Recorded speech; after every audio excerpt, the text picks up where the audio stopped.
Hi, I'm Danny. Today we're going to be going through a few hamstring stretches. We don't need any equipment, just some space to move around in, so let's get to it.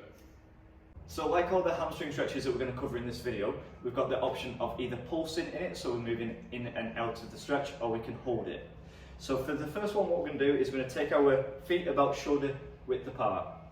We're going to make sure that there's a slight bend in our knees, with our feet facing forward. We're going to stick our bum out, and we're going to lean forward, keeping that bend in the knees, up until we feel the stretch, and then come back up. So here we've got this pulsing kind of motion, where you're going in the stretch, and then coming back out of it. We've got the option of also holding this stretch here, and then if we want to intensify it, what we can do is, keeping our knees bent, we're just going to slightly twist our feet towards each other, kind of like a triangle, and this will target more of the medial hamstring, so the hamstring that's kind of closer to your spine, essentially, down the center line. Here again, keeping the knees bent, sticking your bum out, leaning forward, feeling that stretch, and then back up. So because we're not isolating the hamstring, we're not just solely working the hamstring, we may be feeling it slightly on our calves as well. That's very natural. If you're someone that's extremely tight in your calves, you may be feeling that more than you are in the hamstrings, but it's still a good one to do because you are still stretching the hamstrings, even if you're not necessarily feeling it just as much as you are in the calves. For the next stretch, we're just going to need something where we can elevate one foot. So taking kind of a classic stretch, this one here, a couple of things we're going to make sure we're doing is the foot that is supporting us, we're going to make sure that's facing forward.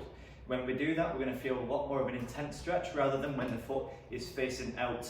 We might feel better balance like this, but we'll be able to target the hamstring a lot more when both feet are essentially facing the same way. So what we can do here is, the classic one would be kind of like reaching down towards your foot to feel that hamstring stretch.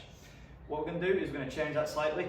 So bringing the foot and bending the knee, we're going to try and get our chest as close to the quad, the thigh, as much as possible, and we're going to try and imagine that that's glued to our leg.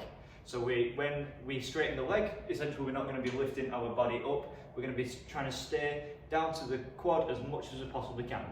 So from here, we can grab our shin or our foot, depending on the range of your flexibility, and then what we're going to do is we're just going to slowly extend the leg that we're leaning towards until we feel that stretch in the back of our leg.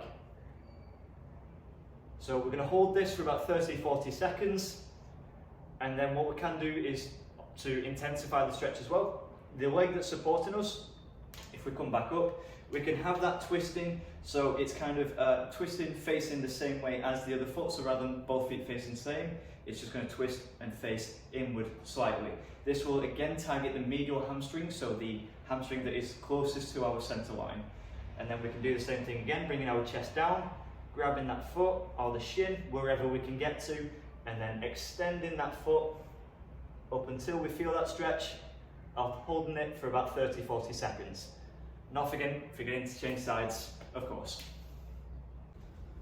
So this next stretch is called elephant walks. This is one that I particularly use in the beginning of a mobility session, just because it's something that is very scalable, meaning that almost everyone can do it, and it's something that can be easily intensified too. So what we're going to do, from this position here, we're going to take one step forward, and one foot is going to be on the heel with the feet facing up the entire time. That's the aim. Keeping this leg locked out, the distance between both feet should be kind of about a fist apart, but keeping the hip width apart, kind of railroad tracks. So we're always stepping forward, we're never kind of like in line. Okay, so from here what I'm going to do is, essentially I'm going to be stepping forward in this position, and then once I've kind of got used to that, so that can be enough to actually be giving you a good hamstring stretch, but we're going to change it a little bit. So as we step forward now, what we can do is, if my right foot is forward, I can think about trying to touch my right foot with my right hand, and then alternating each time. If you're not quite there yet, we can think about stepping forward and touching the knee. That might be sufficient enough. And then if we want to intensify it even further, as we step forward, we can think about opposite hand to opposite foot. Again, targeting the more medial side, so the hamstring that's on the center line, closer to the center line. When we do this, we want to try and target or touch the same place on each leg. So if I'm touching my knee and I'm feeling a good stretch there, when I step forward with the other, I want to try and keep it the same. Just so then there's no massive imbalances and you're kind of treating it same on both sides. Now what we can do is we can hold this as well, as I mentioned. So essentially just going forward here, reaching for that foot if we can, the knee or the shin, and holding that for about 30-40 seconds, naturally changing sides. These are just a few of the basic hamstring stretches that I use within my sessions and my classes, so stick around for more.